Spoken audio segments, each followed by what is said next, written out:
Un couteau dans la poche de Philippe Delerme. Pas un couteau de cuisine, évidemment, ni un couteau de voyou à cran d'arrêt, mais pas non plus un canif, disons un Opinel numéro 6 ou un Layol. Un couteau qui aurait pu être celui d'un hypothétique et parfait grand-père. Un couteau qu'il aurait glissé dans un pantalon de velours chocolat à large côte.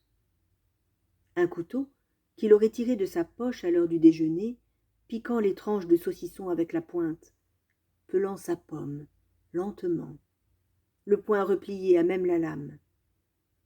Un couteau qu'il aurait refermé d'un geste ample et cérémonieux, après le café bu dans un verre, et cela aurait signifié pour chacun qu'il fallait reprendre le travail. Un couteau que l'on aurait trouvé merveilleux si l'on était enfant. Un couteau pour l'arc et les flèches, pour façonner l'épée de bois. La garde sculptée dans l'écorce. Le couteau que vos parents trouvaient trop dangereux quand vous étiez enfant. Mais un couteau pourquoi? Car l'on n'est plus au temps de ce grand-père, et l'on n'est plus enfant. Un couteau virtuel alors, et cet alibi dérisoire.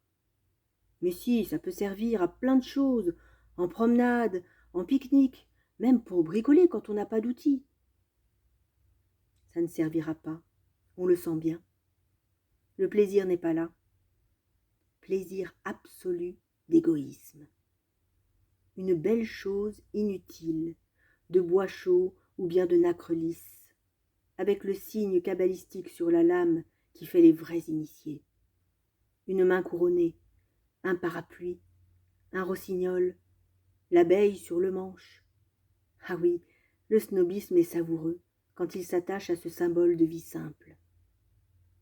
À l'époque du fax, c'est le luxe rustique, un objet tout à fait à soi, qui gonfle inutilement la poche, et que l'on sort de temps en temps, jamais pour s'en servir, mais pour le toucher, le regarder, pour la satisfaction benoîte de l'ouvrir et de le refermer.